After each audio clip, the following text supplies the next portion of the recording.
I see that. But you ain't unique. We got a whole lot of personality out on that line.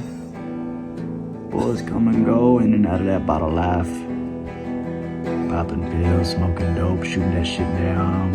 Gambling, divorce lawyers, robbing each other, shooting each other. Fucking each other over, whatever. Some men stay, make a living, some go to prison. Yeah, I don't really give a shit. I'd give a shit if I could, but I find it don't do it no good one way or the other. They pay $2.95 a week.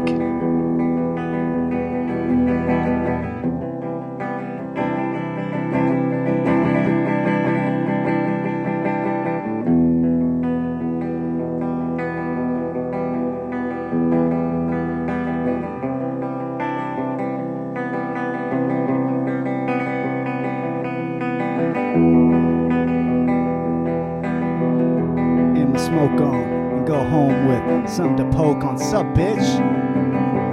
Coming real. It's the Jordan Leer program.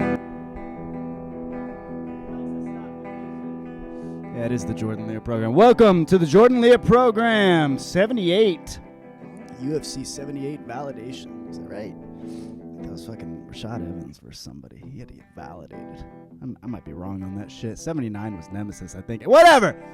Welcome to the Jordan Leer program, hosted by Jordan Leer.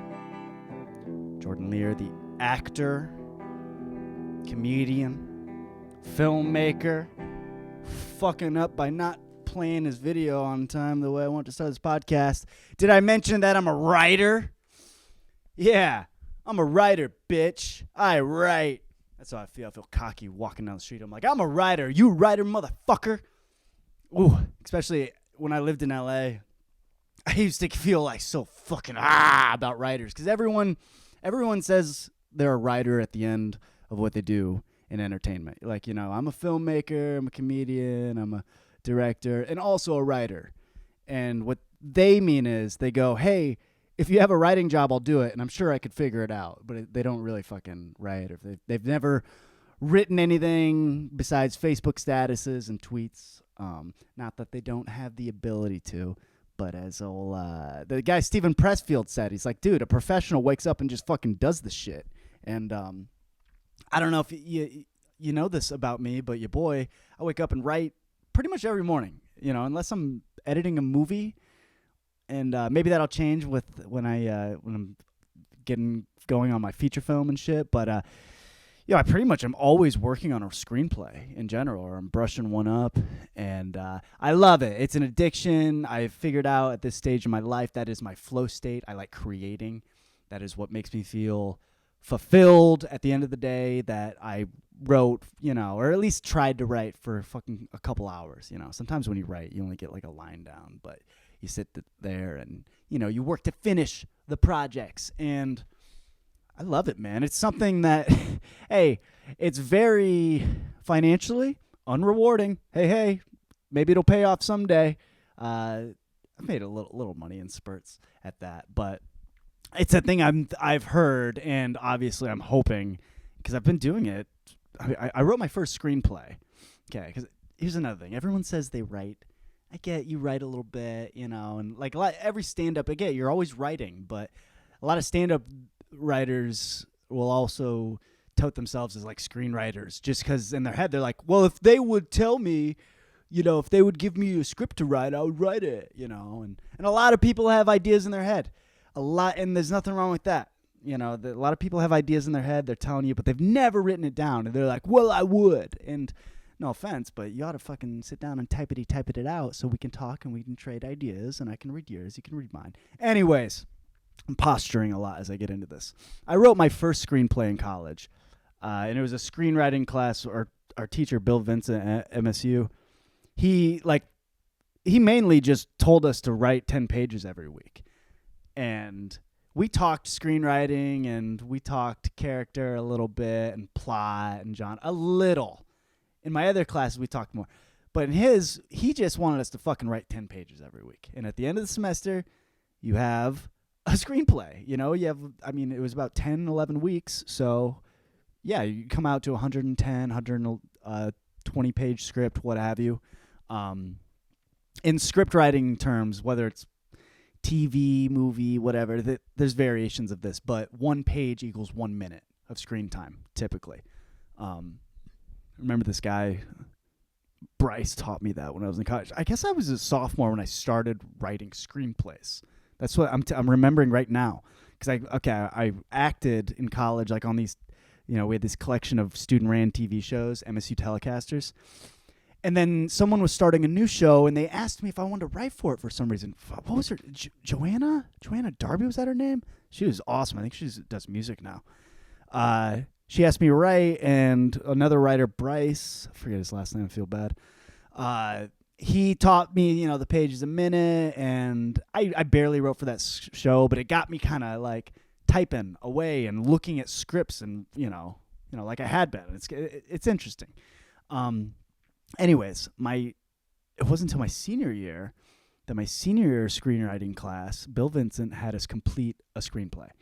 And my first idea for a feature, now mind you, I didn't even write a 20, 30 page screenplay yet at this point. Wait, I'm taking it back. I don't give a fuck if this is disjointed. You know who you're listening to. This is the Jordan Leer program. I did write a 30-page screenplay the summer before. Yeah, because I had script writing software, and I made a comedy called fucking Jake and Steve, and it was kind of about me and my roommate Josh Russell, about us just like hanging out, having fun in college, and I don't know, just being stupid, basically. I should dig that up somewhere. I think these are on a PC laptop somewhere. Need to crack that open. Anyways, the senior year, Bill Vincent's class. Are you with me?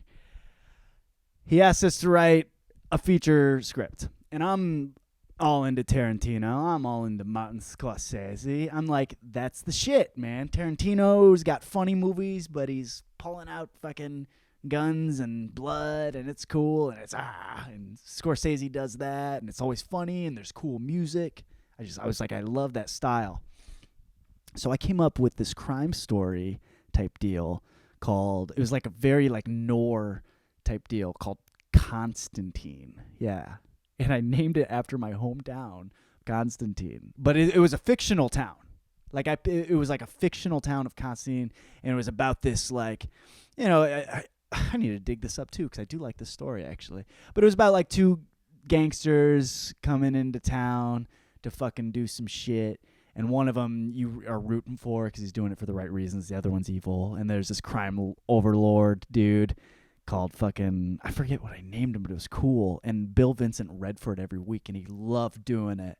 Dude, one of my friends, Adrian Earhart, that's a comic I met. Adrian Sundquist from MSU. Jesus Christ, you live so much fucking life, you blend people's fucking names together. I mean, they were both writers. Adrian Sundquist told me, she goes, hey, if you fucking write for his class, give him a part, because he'll like that. Not that our grade even mattered. You just had to write or not, but I don't know. He did like it, and he did good. And he liked my script, and maybe it was just because I put him in it. Anyways, I write this fucking crime noir called Constantine. I can't remember how it went or ended even. I need to dig that up because I don't know. It's the first one I wrote. I can't lose that. That's probably why I kept that shit. I remember everyone liking my dialogue because it was funny. I didn't give a fuck. And I was really had people argue. And, like I'm so influenced by Tarantino at the time. I'm just fucking flying it off the handle and thinking, I don't know. I'm I need a fucking drink of water. I am proud of my dialogue. That's all I can say. And I think it's colorful. And I use the fuck word F a lot. And I'm kind of stupid with it. But I think that's, I'm very influenced by, well, these days, I'm influenced by, like, I was going to say John Steinbeck and David Mamet. How they kind of, sometimes it's nonsensical, the way the characters talk back and forth. But that's the way people talk. And as long as you're putting the right things around it, you know what's being said. That waiting for Godot shit, or I don't know, getting off on a tangent. That was my first screenplay I wrote. I need to find it. Now, I move out to Los Angeles after I graduate, and I show up, and I'm telling everyone, I'm like, I want to be a stand-up first and foremost. I think I was just wanted everyone to know I was tough, so I led with that. But I was trying to act and make movies and write my own movies, even though I'd only written one thing at the time. And I knew I wanted to do comedy, but I'm not even sure what I want to do comedic-wise. Anyways, I pretty much bury myself in stand-up from 2012 to 2014, 15, in music, too. God, I forget how much fucking music, because I didn't even move out there for that. And then I ended up getting shows, so just said fuck it and played a bunch of badass shows, the Viper Room and fucking House of Blues and shit with Lorna Lograsso. Shout out. In 2015, I pick up the keyboard again. The shit. You know what? And this is where I got into horror. This is where I started getting into horror, because I always kind of had I just thought horror movies were shitty. Like one of the last ones I tried to see in high school was The Eye with Jessica Alba. And these days, I love that shit. And even a bad movie with a good premise, I kind of like, but at the time I was like, those are just bad movies. Except for Scream. I always liked Scream. Everyone likes Scream. And I think I just had this feeling one night like I wanted to write a horror short. I was like, I think it'd be fun to write. Now, mind you, at this time, I'm not waking up every morning and fucking writing and shit. I'm, doing all sorts of other fucking shit. I'm writing jokes throughout the day if they come to me, and sitting down and fleshing it out. Jerk off joke. So I sit down one night, and I was like, I just think it'd be cool to write an opening scene, because I think in my head, it's like I figured it out. Like, you think you know what writing is, and you think you know what plot is, and you think you know for sure the way something is supposed to go. But I really thought about it. I was like, oh, yeah, every horror movie starts with a kill. Duh, of course, yeah. But I don't know. It's just not apparent that there's a real epic one. And I was like, oh, that's what I loved about Scream. It was like a film before a film type deal. Anyway, so I sit down, and I was like, oh, it's no pressure. You never wrote horror before. And I was like, I think I was getting that vibe like I could put humor into it. Because I don't like writing just straight comedy. I really don't. Like, just I'm learning to work with that these days, because I've written some comedic things that I like the way I did it. But, it's tough. I like writing dark movies that are funny, and I like writing comedies that are dark. That makes sense? Anyways, I write this screenplay, a short called One Night Only, that is about a guy who's matching with a killer on Tinder, and him and his buddy are actually planning to go over, and the buddy's going to camp out outside and tape it, and then it turns out that the girl is a killer, and she kills him. Anyways, that was cool, some rock and roll horror type shit. So I write this shit out, and then I'm like, I want to fucking shoot this shit. And then somewhere along there, I was like, wait, that's the opening scene. If that could work as an opening scene, let's fucking run with. I'm watching myself on this TV. I'm like doing the hand thing too. Let's write the rest of it. And it felt like the first time, Feel like the first time. It feels like the very first time I would climb any mountain. Anyways, I wrote it, and I just kept working at it, and I kept, admittedly so, watching a bunch of other movies, being like, all right. And it's just like, keep looking back in college, and I knew screenplay format. I read Sid Field. I got it. Just because you get it, though, it's fucking hard, man. I know that in the first 10 pages of a feature film, you got to establish the characters, probably the plot. For sure, by like page 20, that plot is like rolling, dude. And then page 20 to 60 is like the meat of the motherfucker, and you got to establish the backdrop of what's going on and who your lead characters are and what they're trying to attain and the relationships. And then page 60 to 90, and then variation of like 70 to 100 or whatever. The last third of it, it's the 3-act structure. Your falling action, resolution. the big part of that is you establish that motherfucking who the set of characters and fucking who everyone is within the first 20, and you can have shit go out of order. That's the beauty of Tarantino and Coen brothers, and where you're really getting into writing. And I love it. I don't know. I fell in love with it as I wrote this screenplay about these college characters in this slasher on campus that was using a dating app, and I still have that. We went on to later. I pitched that to my buddy Rishi and Amanda Arya, and we made it. It's on my YouTube. Or it's not on my YouTube. I'm sorry. It's on go to my website, jordanlear.com, on my films. It's for sure on there. One night only. We shot the whole thing, and it's on this other website called I feel bad, Film Shorts or something. It's on some Shorts website right now. It's great. It's fucking awesome. I'm very happy with how it turned out. I would love to reshoot the whole thing as a feature film one day. I would love that. Anyways, dude, I wrote that slasher, and I was like, that's fucking cool. And I felt like slasher or horror was kind of my fucking wheelhouse. And so I wrote another slasher after that to completion that I'm not going to talk about because I may or may not be selling it. We're selling that motherfucker. I'm going to go to the fucking big leagues. Bitch, you know what time it is. It's going to be amazing. It's going to rock your socks off. I'm not pitching that today. It's already been pitched. There's already contracts and fucking whatever. Anyways, for the second one, I wrote a second one, and then this is like by this time I'm feeling like a badass, and you know what? It was around 2018 that I had like finished these two, and then I finished a third. I made a third one that was like an action zombie horror type one. It's Thanksgiving themed. That's all I'll say about it. If you know me, if you want to see any of this, you can read the shit. So then I got three screenplays under my belt. 3, and they're all horror, pretty much. Horror comedy. That's the other thing. I found that's how I could write comedy and horror and stuff like that. Now that's 3 plus 4 if you include the college one.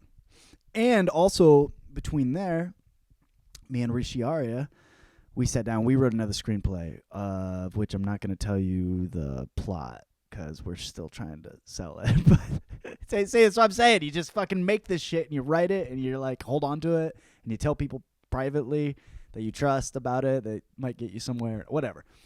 Me and Rishi, we wrote together, which that's the first and probably only time I've ever written something with someone. We wrote, 6 episodes / we also wrote we wrote it as a feature film, as a way to pitch it as both. You know what I mean? Of a first season / feature film. I like the idea of doing it as a season, to tell you the truth. It's about pro wrestling, okay? What? That's not giving it away. Fuck it. Meanwhile, dude, I remember we made it, and we're just holding on to it. And they go on to make, like, Glow, and they make some other fucking shitty comedy show. I don't think Glow's shitty. It's just, it wasn't for me. But they made some other drama that I didn't fucking like. Anyways, and we're like, oh, well, fuck, they did the wrestling idea. And I'm like, we just need them to fail so then we can get our shot. And hopefully we still will. All right, so who's keeping score at home? I got like 3 / 4 screenplays that are feature films. I got a TV show. Oh, I also had another TV show. I wrote a TV show about my job doing videography for court reporting and shit, which I did in LA for 3 years. I wrote 8 episodes of that show. That was cool. I need to revisit that time. Anyway, so I'm a mother-fartin' writer, baby. Wrote some shit. Wrote it. I went to New York last year for the first time. I was all inspired by plays. I wrote my first play, which is very much like a feature film in terms of length. You just think about it differently in terms of how it's going to be produced. But that was fun. That was badass. That also made me feel like I want to do everything as a play and then a movie if I could. You know what I mean? That sequence. I had this idea that I would do that too. Like, you take things, put them on stage first, and then you put them on TV or movies, you know what I mean? But put it on stage first always. Like, that's the way to, like, premiere it, you know? The way you go from, like, a table read to shooting it, go from a table read to the stage to fucking shooting it then, you know? Anywho, where am I at on my life? I wrote a play. I started writing another play. I'm halfway through that other play. I come home this past summer for the strike and all that shit. I wrote another horror, like a Halloween horror thing. I wrote about like 60 pages of this Halloween horror screenplay. Anyways, I'm on this shit. I sprouted up this idea about this alien thing I want to write. Anyways, all this pretty much drama. Meanwhile, somewhere in my head, and I think it goes back to fucking childhood, because of course it does.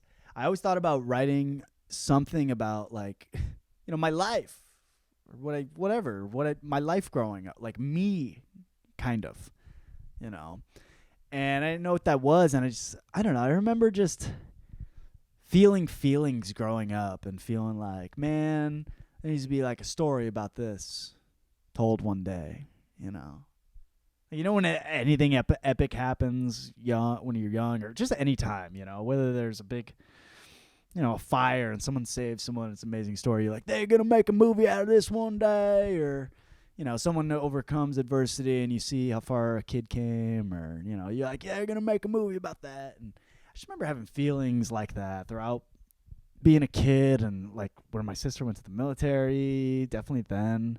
That's what I really, and then when she came home, and whenever, just transitions. You know what it is? Like, it's transitions in life. That's what really fucking always makes me think, like, oh, fuck, there's that transition scene in the movie and shit. And mind you, I've never written a drama.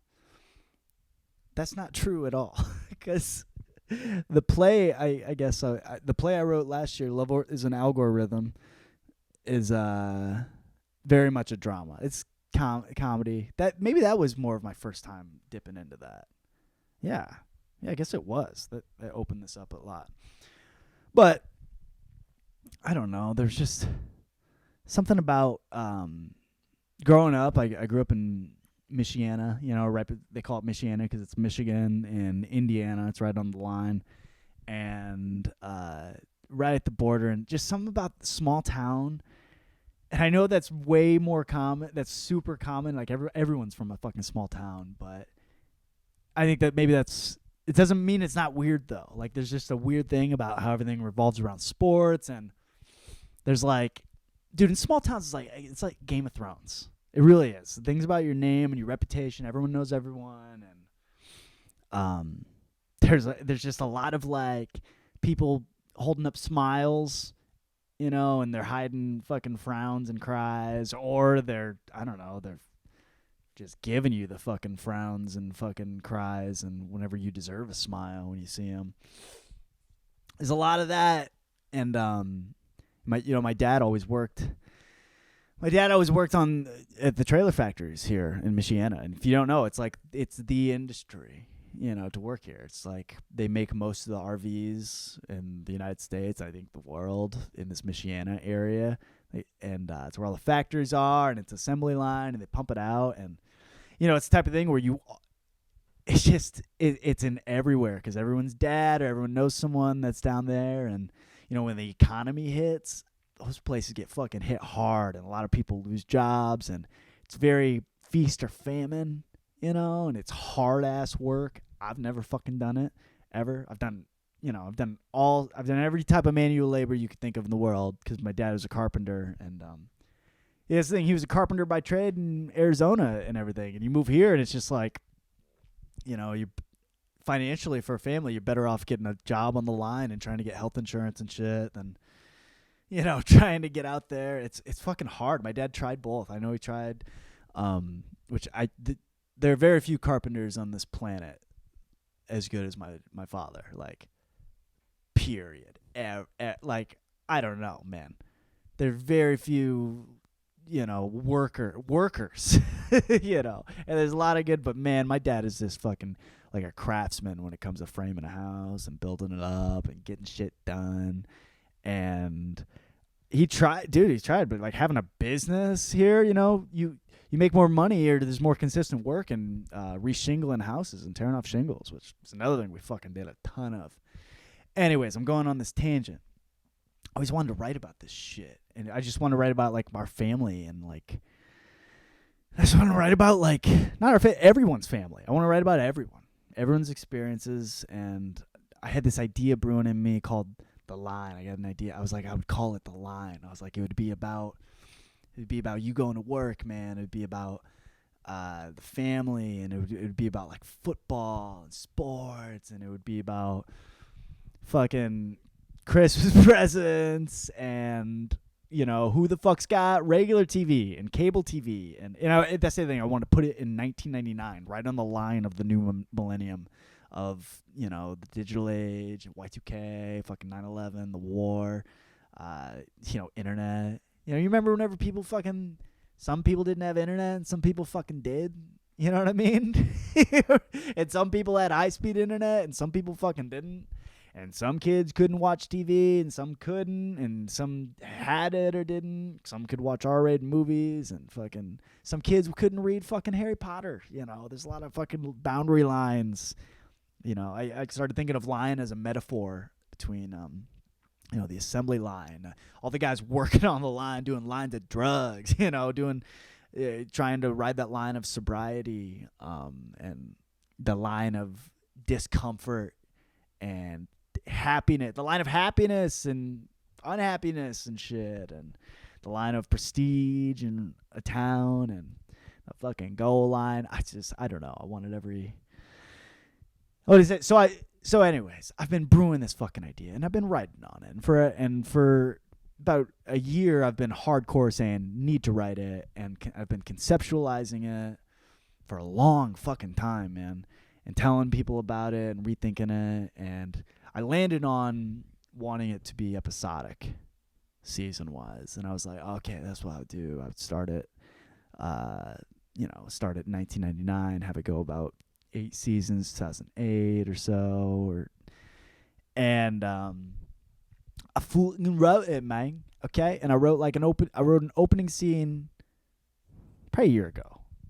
I wrote an opening scene a year ago I was happy about, and it was all like, yeah, it's all sad and traumatic and shit, and then it cuts into the work day, and I fucking sat down like a month ago. I was like, dude, before I go back to New York, I'm finishing this shit. I'm in Michiana. I'm in Michigan. I'm crossing the state line like every day. I'm fucking, I've been doing it. I've been going up to my hometown. I've been around here. Been doing a bunch of hometown shit that I probably would have done if I never left. And I've been out doing it. And it just sort of happened, man. And I've lived a lot of life while I've been home. And I've 2 or 3 times a week, I've been driving past where the trailer factories are in the RV industry. And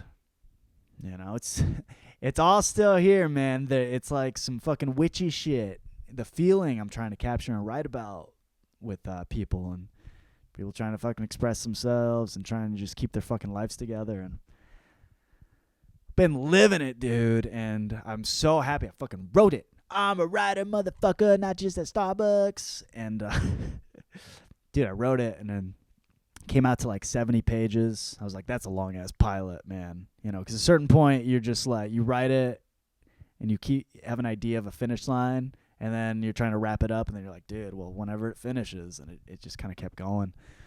And, there's so much more I want to write now. There's so much more. I'm like, God, this is just scratching the surface. I'm like, after 70 pages, I barely got into what I'm getting ready to fucking go into on this. And I was inspired also by Upton Sinclair. I read Oil, and here's the thing about what I wrote. When I say it's about my life, it's not about my life. Like, it is and it isn't, and some people say that's a cop out, but I say that's the way I feel about it with art, man. I feel like I'm calling it art. I'm not saying this is exact fact. I'm not saying anything. I'm saying this is to be argued about. This is to be divisive, if anything, and tell me I'm wrong. Tell me it's wrong. Give me your spin on it, And Upton Sinclair wrote Oil, and he changed all the names, but he kept a lot of he said he shuffled the deck. So he changed all the names, locations, made up, names and titles, and switched versions of stories, and that's what I've done. Everything, it's like about my family, but it's not like I'm choosing, like, all sorts of different instances and issues and character traits from the whole town and America too. You know, I've been in LA and I've spoke to people about their experiences in small town and new people, my girlfriend, stuff she's told me, and I've shuffled the deck, you know. I've shuffled, definitely, and I've had a bunch of people ask from my hometown. They're like, you know what?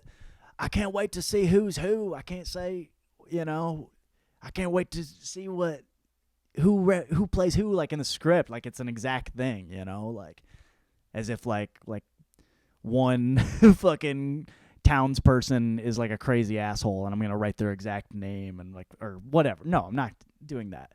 And now with my parents too. I don't know. Anyways, I write this shit. I feel all good about it, and I've got fucking. It's like, what do you do with this shit? And with every other screenplay I've written in my life, I've pretty much held on to. And if I'm talking with an artist, I pitch it. I'll tell them about it if they ask, and if they want to see it, I'll send it to them. But you always keep this shit under wraps in a way because you're afraid of people stealing it. Okay, and it's. That's a fucked up way to live, man. Whenever you're trying to get ideas out there, but you're trying to keep them to yourself, I ain't doing that shit. Fuck that. I'm over it, dude. I'm gonna try and be a little smart about it if I can, but with this one, I was like, I'm putting it out there.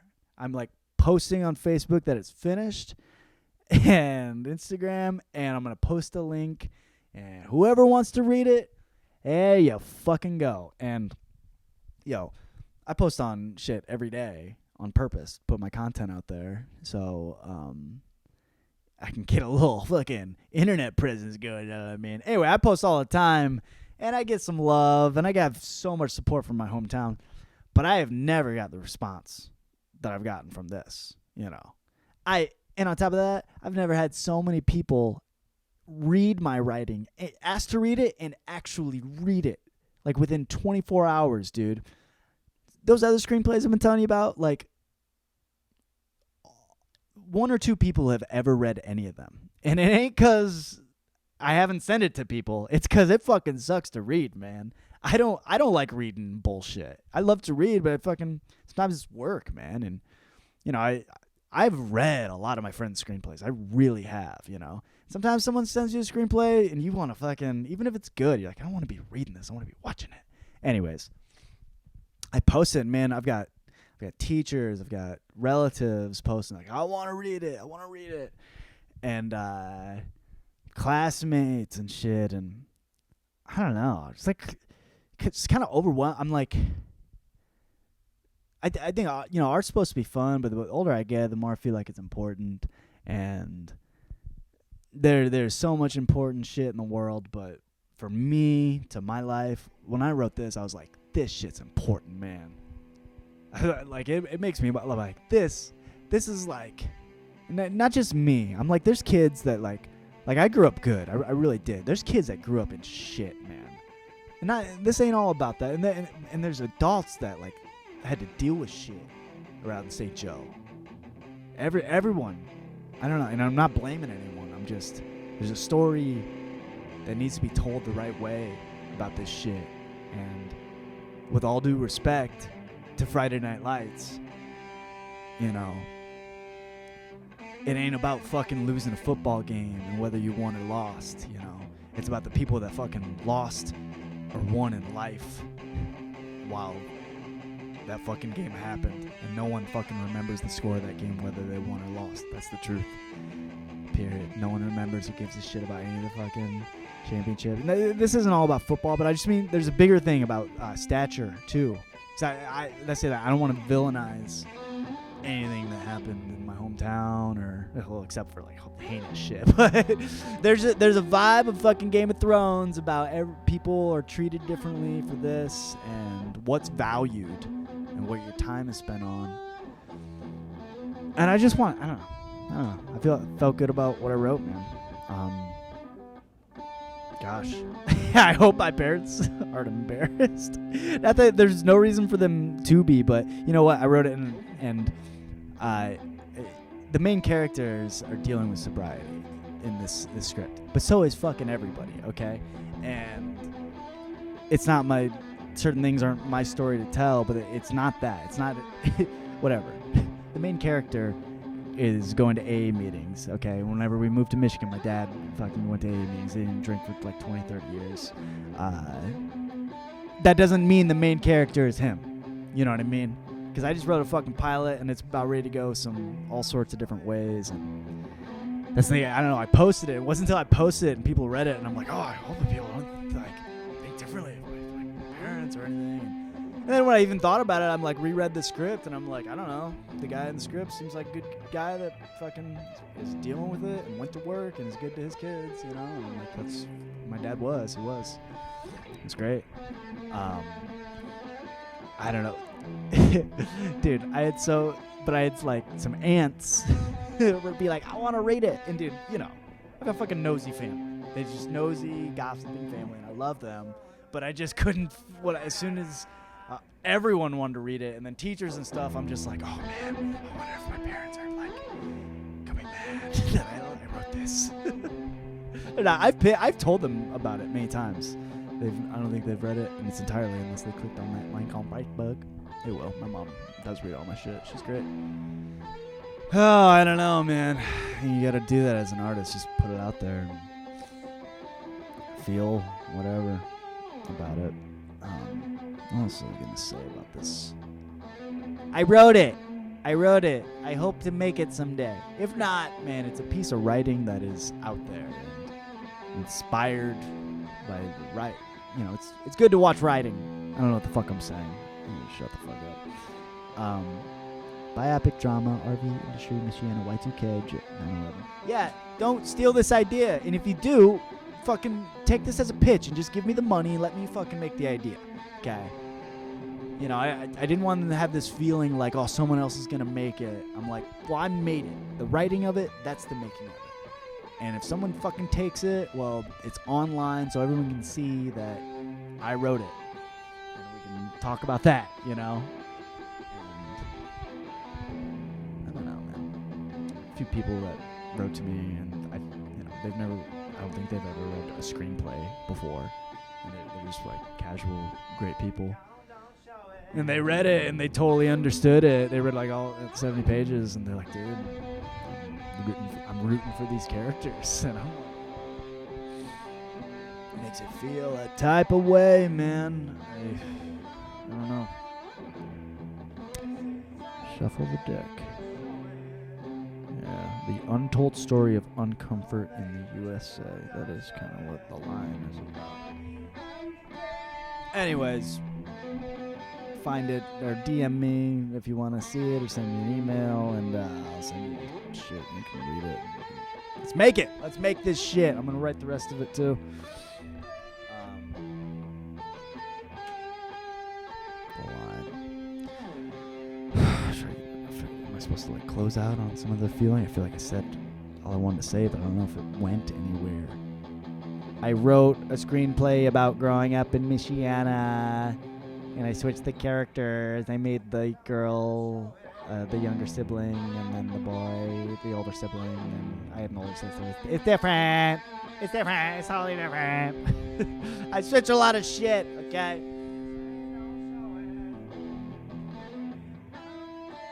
Just read. Nike should go into books. Just read, baby. All right, that is the line. Next segment.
Welcome back to the Jordan Leer program. Jordan Leer program. Keep disliking and blocking online. Make sure you spell it right with 2 E's. Every time I fucking look up Jordan Leer, Lear, it brings up some fucking prick, little bitch wrestler high schooler kid who's got a way better following than I've got, you asshole. I'm rooting for you, buddy. But fucking change your name. I'm the only fucking entertainer in this shit. You're probably gonna get addicted to wrestling and you'll just be addicted to fucking coaching sports and some bullshit. Anyways, Jordan Leer program is sponsored by Play It Again Sports, who will not send me any money, and I have an active lawsuit against them because I bought way too much fucking hockey equipment that I never used, and I didn't unwrap it because it didn't need unwrapped. It was used, and it had impetigo all over it. You fucking, where's my money? I love Play It Again Sports. You know who I think we are sponsored by? Probably my girlfriend, Sammy. She got me this fucking Jason Voorhees toy. She got me a Jason Voorhees toy. I always, I get toys. I've had the same toys since I was a kid. I don't buy toys. I'm not a big, I don't buy toys. I'm not buying toys. What do you think? I'm a fucking pedophile? This thing's badass, dude. Jason Voorhees, Friday the 13th. Oh, man. I told her this is big writing influence. She got this to celebrate me writing my script because I've been telling her about it for a long time, and she's like, thank God he quit talking about his childhood. Ah! No, she's my supporter. She's the support. Dude, she got me Jason Voorhees, and it's so badass. And I am also not one to keep toys in the box, okay?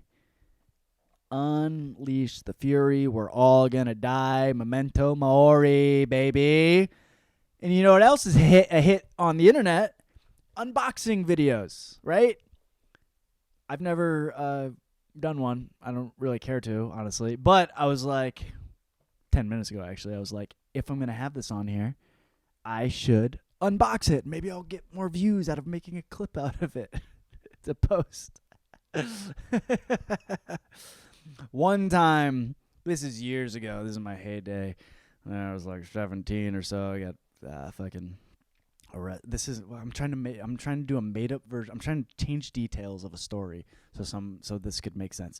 I met a police officer one time in one instance, and we were spending an extended. Okay, this isn't about me. This is about someone else. My cousin know was spending a lot of time with a police officer once because they were doing some business with this police officer. Anyways, they got to know each other because they're like, fuck, we got to be around each other. My cousin's friends asked this officer in a different country somewhere that they go, what do you do for fun? And this police officer told them, they go, hey, I do Pokemon unboxing videos with my kids, honestly. That's mostly what I do. I'm like, really? It's like such a specific thing. He was being matter of fact that you had to know. This guy was like, yeah, I do. I don't know. They really dig it. It's kind of a hit. I don't know. I'm like, so you got a big following? He's like, it's not bad. We're trying to get more. And he's like, yeah, I do this like pretty much every week. Sometimes like multiple times. I do a lot of editing and all this stuff on it. And I'm like, you? I mean, this looked like a fucking. I didn't say this. My cousin's friend's this person asked this guy, and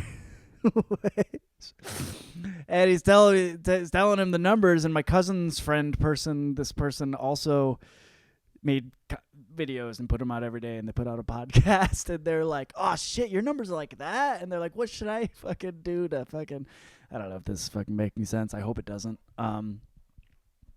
Anyways, I know it's a hit because I've heard it through the grapevine that it's popular. From my cousin's friend over in a different country that spent a whole night with a police officer for some reason. You know? Last year. Anyways, let's do it. Jason Voorhees. What did mama do to you? Okay? What did mama do to you? That's one of the best things about Scream, the opening, when he's asking her about horror movies. He's like, who's the killer in Friday the 13th? And she's like, Jason! I saw that movie 1,000,000 times. It's Jason. And it's like, no, bitch, it's Jason's mom. And the hockey mask ain't even in the first one. It isn't until Friday the 13th Part 3 that he gets the hockey mask, because Part 2 is Jason as the killer, and he has a fucking bag over his head the whole time, baby. All right, let's do this. Rip into it. This is fun! That police story had nothing to do with me. It was someone's cousin in Jamaica. Is this how you do an unboxing video? I did a little rip. Do it slow. I'm just realizing it's like the 10 count in wrestling. They're like, ooh, peel it back slow. Okay.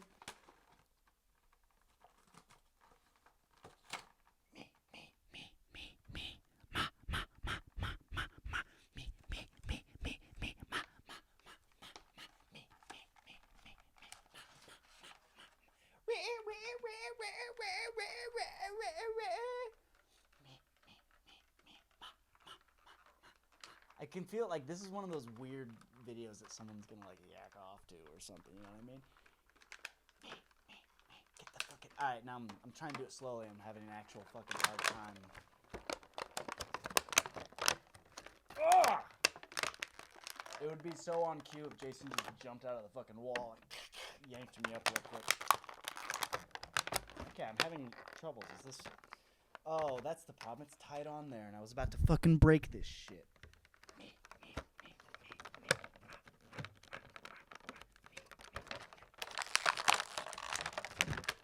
I need to get scissors. Be right back. I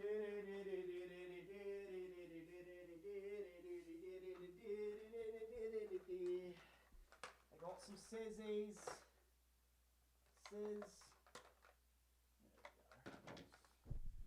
I need my mic stand. But I didn't have enough room in the car when I went back to LA to pick up all my shit, so I fucking left them. Production quality went down. I can't. This is like a crazy unboxing video. Fucking. It's like, oh man, he's a real kid. He fucking can't open this shit. No! This is the trick. They get you to fucking. You can't open it. And you break it and you have to buy a new one. I got it. I got him. I was about to have a fucking meltdown and freak the fuck out if I didn't get Jason out of Camp Crystal Lake. Look at this. Dude, you can really feel how cool it is with the helmet. Or not the helmet, the mask. I'm sorry. That mask. Is that Corey Feldman? Corey Feldman he takes over the Jason mantle in part 4 or 5. Let's get his sword out. Hold on. To the box. So we can look at the box there, so we threaten him with it at all times. And we get the fucking machete out. Machete. Look at this. Look at this machete. That's fucking cool, man. It's got the coloring on it. Jason Voorhees, ladies and gentlemen. Camp Crystal Lake.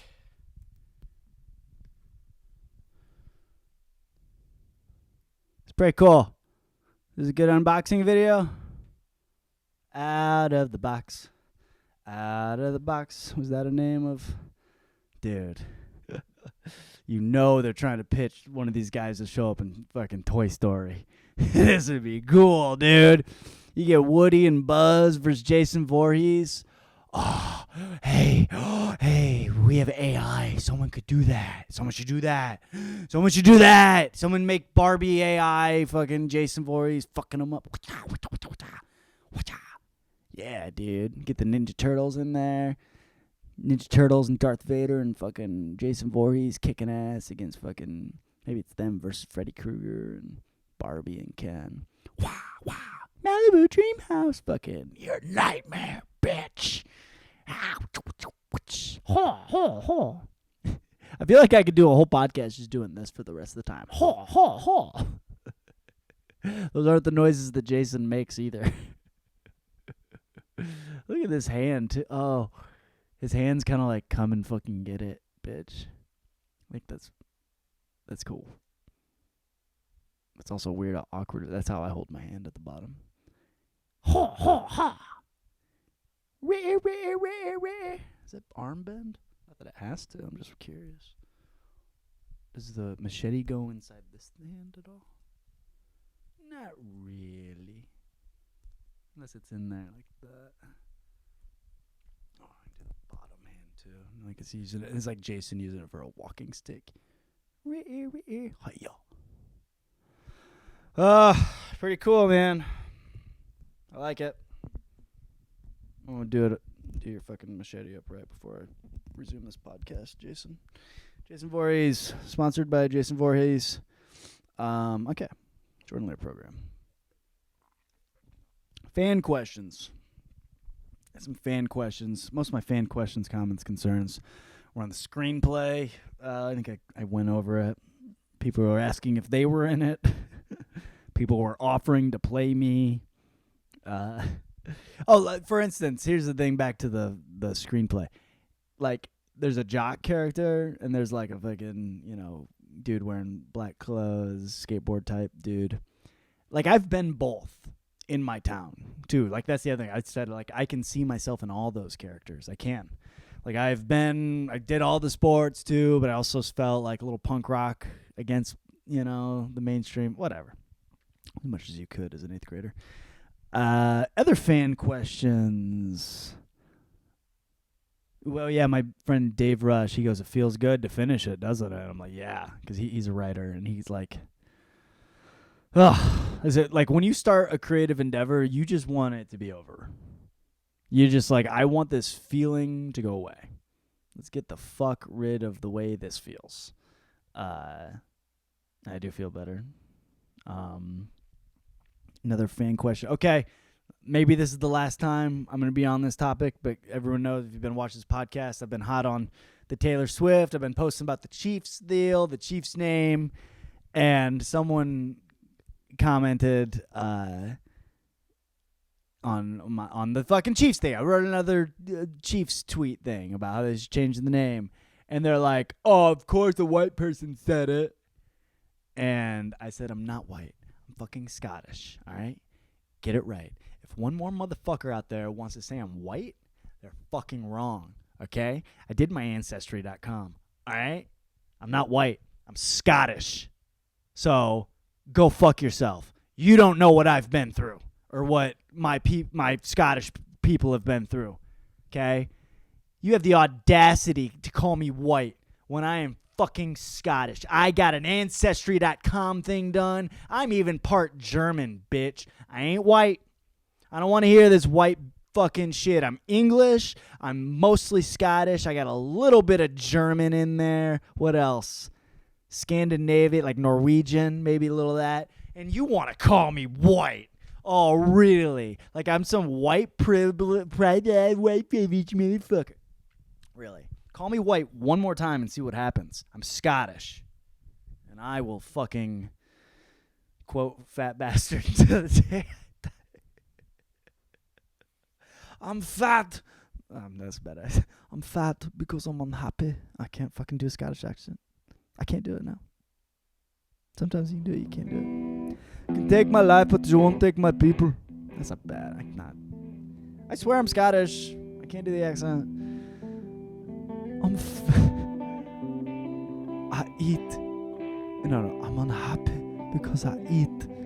And I eat because I'm unhappy. I'm fucking butchering. I can't do a fat bastard. I can't do it. I'm dead sexy, aren't I? Is that it? Get in my belly. Austin Powers is so good. Get in my belly. Dude, yeah. that set off a cataclysm of people saying that every time they were hungry. Get in my belly. I eat because I'm unhappy. And I'm unhappy because I eat.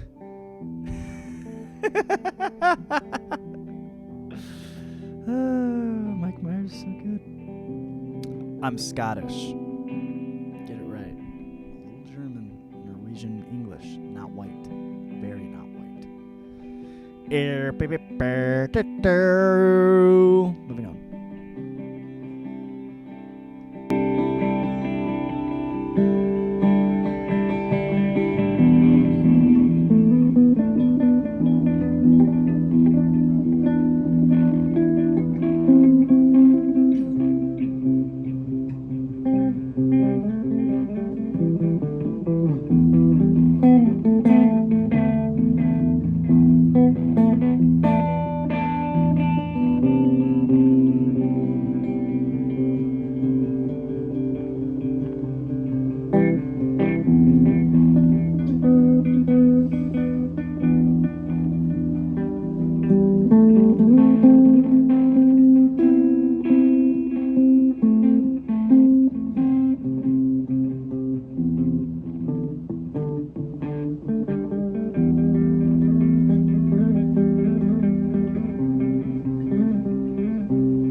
Part 3, the program. Wrapping it up. The program. Everything I watched, I read this week. Everything I viewed, I put in front of my eyes. The program.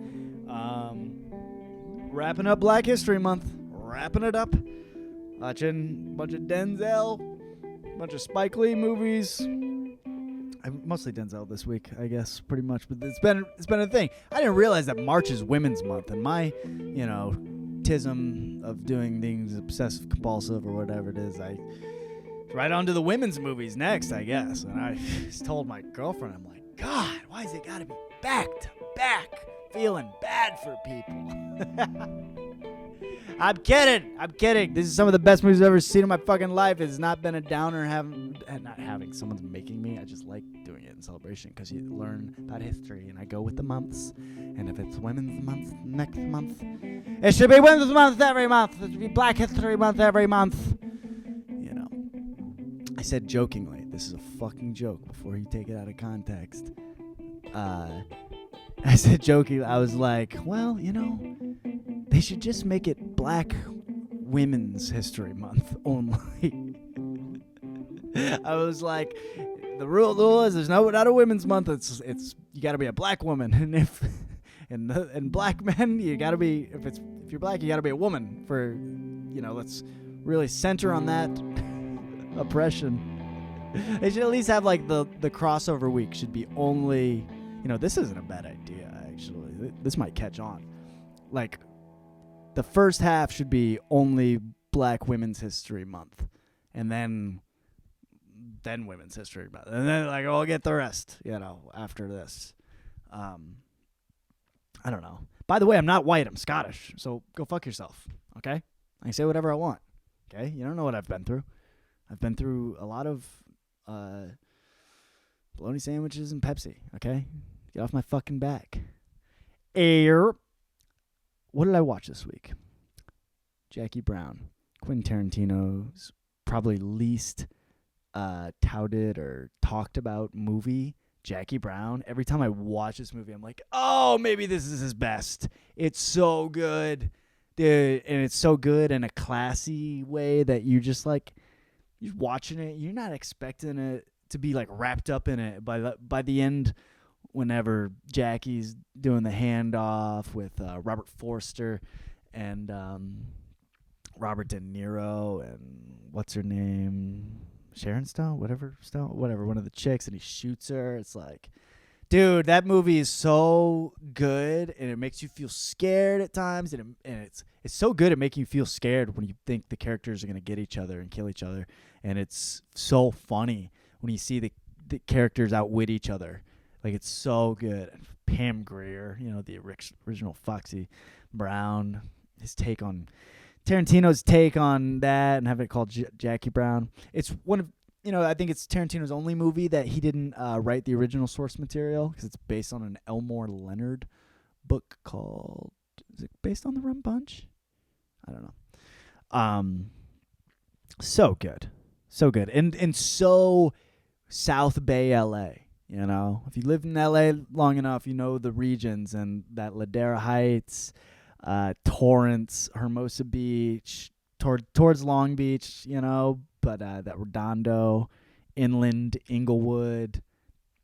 Man, I love that area because it's got great food and great people, period. And I don't know, this movie really paints what it's like to be in that area. It's cool. Then I watched The Wood, which takes place like the same place, basically. And The Wood came out in 1999. I think it takes place in the 80s, though. Yeah, is that how it works? Like the early 80s? Dude, The Wood is so good, man. What's that? With Omar Epps and Taye Diggs? And it's about, it's about three guys going to high school together in Inglewood and growing up together and their stories, and sort of one of those biopics. And I definitely helped me finish probably the line. I guess looking back at how it went, because I was wrapping it up, kind of looking at it, I was like, oh yeah, this captures this funny, serious tone, drama with funny thing. Love The Wood. And then I watched D2 and D3, The Mighty Ducks, because why the hell not? Get your fucking Estevez on. I love how in D2, Han is gone, and he's replaced by his cousin, Jan, who comes over from fucking wherever they're from in Europe.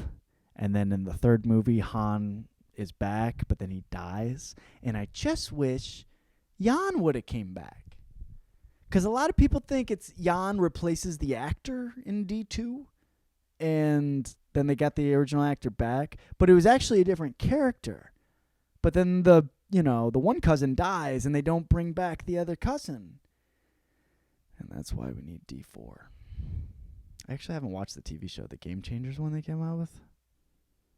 I don't know why not. It would have been really excited. I was trying to pitch D4, The Mighty Duck, for years with Charlie Conway, his pro career against Adam Banks, and then him wrapping it up and him coming home to coach the Ducks. And that might be what the TV show is about that they came up with Disney Plus. But it might not. They should have called it D4. I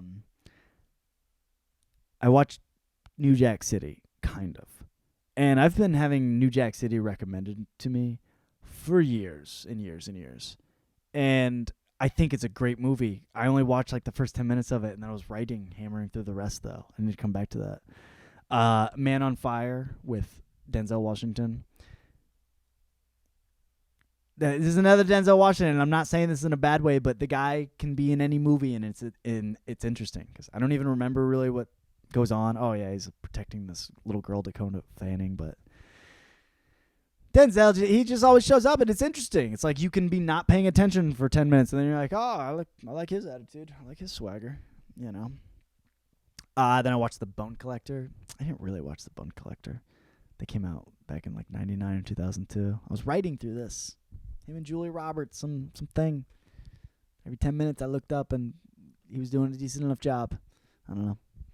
And then I watched The Hurricane. And I did watch this all the way through. This is a great movie. This is great. The true story of the Hurricane. Reuben Hurricane Carter, the boxer that was wrongly convicted of murder and spent 22 fucking years in prison. holy shit, and he totally didn't do it. Oh man, Denzel plays him. Yeah, he's a heavyweight shit. His fucking box is like the real deal. This is one of the saddest stories ever. That would make me go fucking crazy. I know people. I know people that have been wrongly convicted of things on a much more minor level. I know a lot of people that have been wrongly assaulted and convicted, all this shit. And this Reuben Hurricane Carter thing is just so heartbreaking, though. But got a happy ending. Dude made it. It's a true story. That one. Wait for the movie of this. And Denzel Washington's going to play him. That's going to be my movie. I'm going to make a movie about my life, and Denzel Washington's going to play me.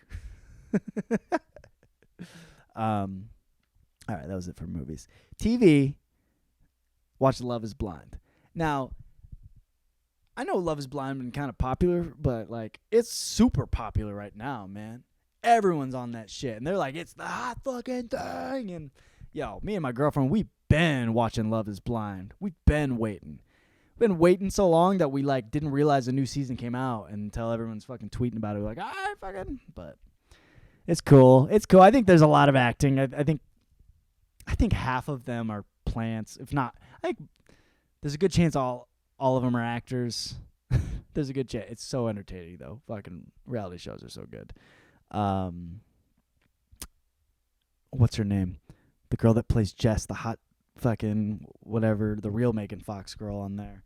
She liked one of my comments. I don't know, I'm trying to follow everyone in the world on Instagram and like their shit to burst the algorithm or whatever. She liked it, and I was like, a celebrity fucking liked me. Probably not. It's probably her goddamn assistant. I don't know. I was watching Gargoyles. I guess that was my casual fucking chill nap cartoon show. Then New York Undercover. Yeah, New York Undercover. I watched the pilot to that. I loved that show growing up. Dude, New York Undercover. I don't know the names of the actors off the top of my head. Eddie and I forget the other guys. I don't know. It's just a good show. Anyways, it's like a crime show, undercover cop show. I didn't realize until I looked up Wikipedia this week. It's in the Law and Order universe. It's executive produced by Dick Wolf.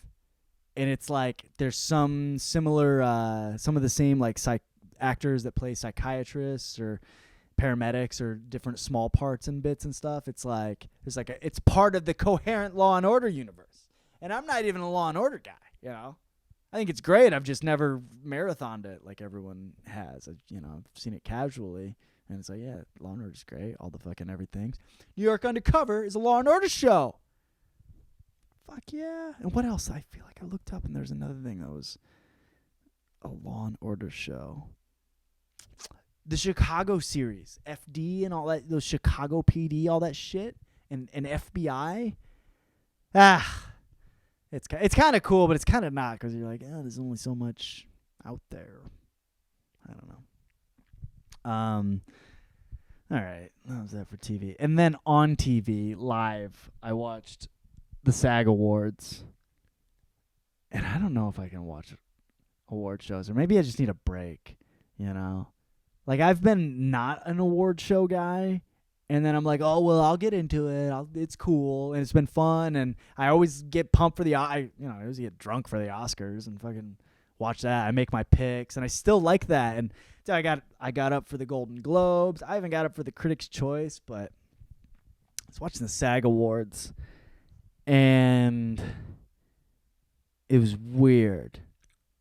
Like, just seeing the celebrities go, dude, you know what fucking weirded me out? Billie Eilish goes up there with Melissa McCarthy.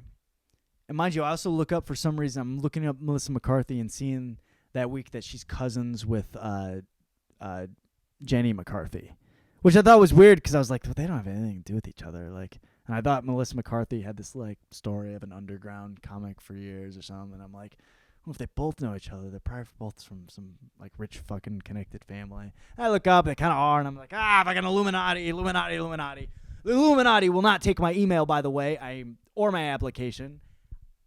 Preface this: I want to be in the Illuminati. However, I'm like, oh god, they must be Illuminati. So I see fucking Billie Eilish, and Billie Eilish is at all these fucking movie shows, even though she's not an actress and shit. Whatever, I get it. It's doing music for the fucking shit. However, it just screams and bleeds Illuminati everywhere, and they're up there. Mind you, I want to be in. I want to be in this club. I don't want it to go away. I just want to be in. And they do something where Melissa's like, I'm such a fan. I want an autograph. And then Billie does it on her fucking head. Like, she signs her name with a marker on Melissa McCarthy's forehead. And I have no shame. I'll do anything for fun, to get a laugh. I'll get naked in front of fucking people to fucking get a laugh, Let some ride. I would do that, I'm sure. But, like, something about it just screamed like it was some frat boy shit, Like, it felt like someone was like, hey, Melissa, we're going to do this bit with her doing the marker thing on you. And I feel like if she was like, hey, I don't know if I want to do that, they would have been like, oh, really? Well, I don't know if you're going to be the next fucking Disney movie then, okay? You want to be Little Mermaid 2 or not? And she's like, okay, I will. Seemed like that. I don't know. I heard a similar story that Kid Rock was telling on Rogan about being at this Illuminati type. I don't know, big people were around, and they had him bring his guitar, and they wanted him to play just for them, just for this small group. And he's like small group of rich people, like casually. And he's like, nah. And it's just weird. Like, it's like a control thing. Dude, my tin hat is probably going off. I'm probably wrong about this. Point is, I couldn't finish the fucking show because of it. I was like, the whole thing's fucking weird. I was having fun playing along, and it builds people's names, and you go out there and shoot your shot. But I was like, I ain't let no one fucking write on me with a fucking marker. There's pictures of me being teabagged online. Who am I to say? There's a picture of my friend from high school, Scott Beaucamp, teabagging me years ago. Okay? Maybe I'm not above it. But I don't know. I didn't have to finish that SAG Awards show, man. I didn't. I don't know if I fucking won. I'll probably get up for the Oscars. I don't know. For stand-up this week, I watched Mike Epps, Ready to Sell Out. Dude, Mike Epps is so fucking funny. I'll just give it away, like what he says at the end, because he is so fucking funny throughout this whole special. Like, he's got this bit how he's like, if you want to live a long life, you keep fucking up, okay? Keep making God work with you is what you fucking need, man. He's like, if you get it all together, memorize all your scriptures, God might call you home. He might say, you're too good for this world. Dude, Mike Epps is so funny. He's been a stand-up for so long. And, stand-ups, like writers, you really take it to heart. When people call themselves a comedian, you're like, are you a comedian or are you just funny in front of the camera? Because a stand-up gets the fuck on stage and it's hard, and it's really hard to keep it up. You know what I mean? Mike Epps has always been a comedian, and he's in recent years called out Kevin Hart and other guys that were blown up, saying that they sold out. And he says this at the end of his set.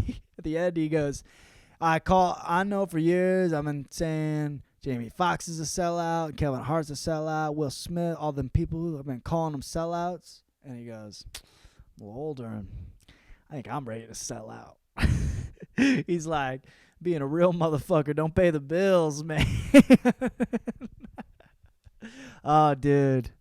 His special is so funny. And I've watched so many unfunny specials recently. Like, I've been trying to stay in the whatever to watch people's specials. Oh, it was a breath of fresh air. Like, I've listened to Mike Epps' special, and I felt better after I heard it. I was like, whew, thank you. It still exists. I think that fucking Amy Schumer, fucking Sarah Silverman horse shit. Like, thank God someone was funny.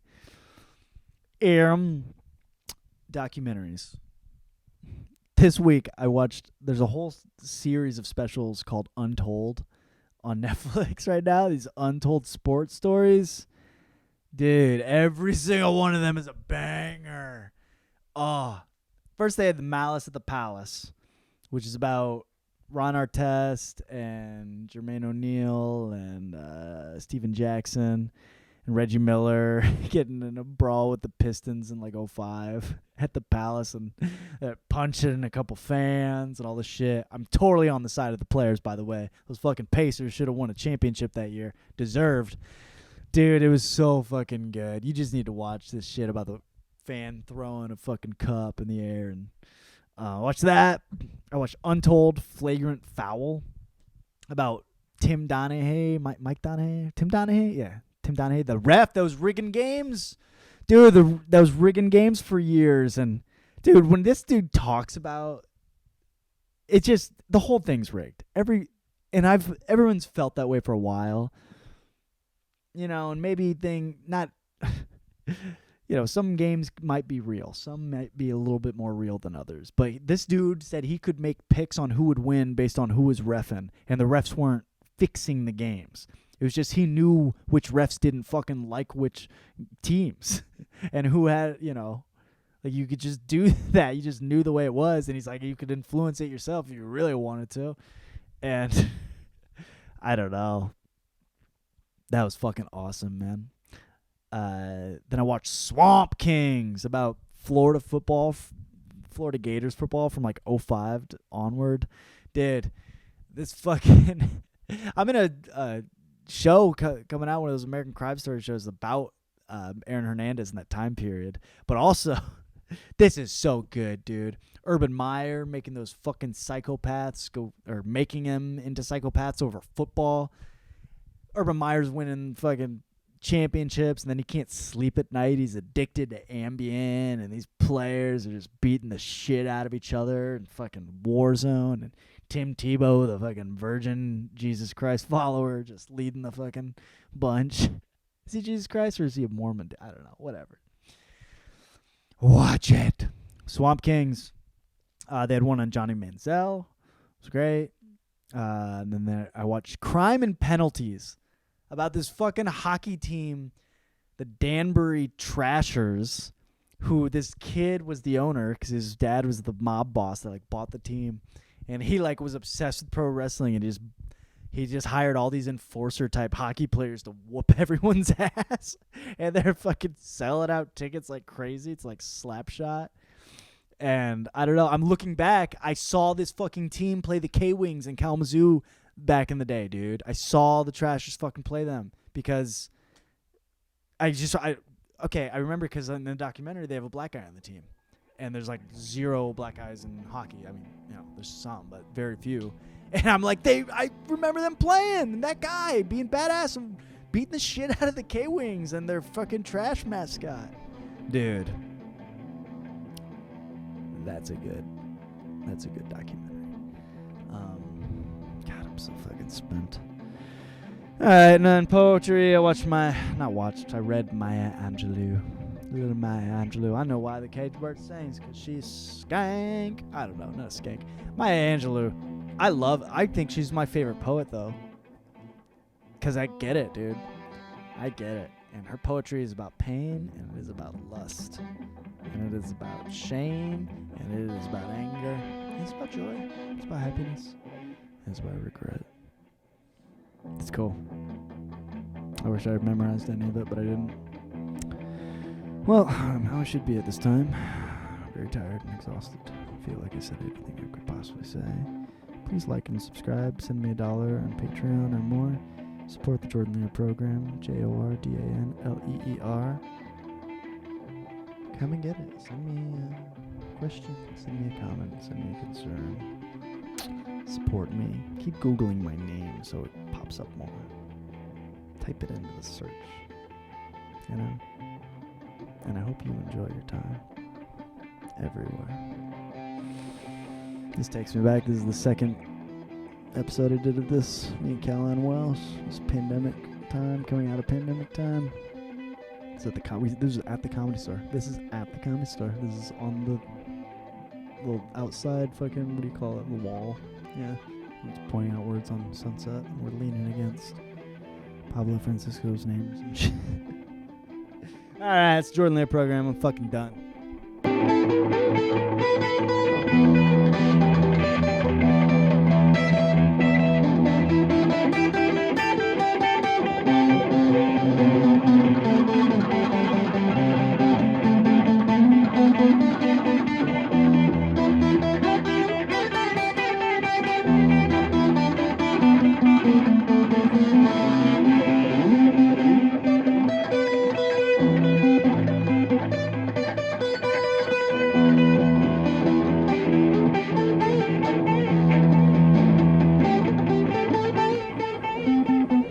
got a whole lot of options. Now, I ain't you no businessman, I'm a working man, but they won't fucking let me out there no more, so I gotta call the shots. I call them like I see them, and I see you probably a hell of a worker. You could add to my line. I also see it's fitty you might take this here first paycheck and head back to Arizona to race up doing number 8. So I'll start you at $295. And if you make it to week 2, you early every day. I'll make it an even tree for the greatest race car driver alive.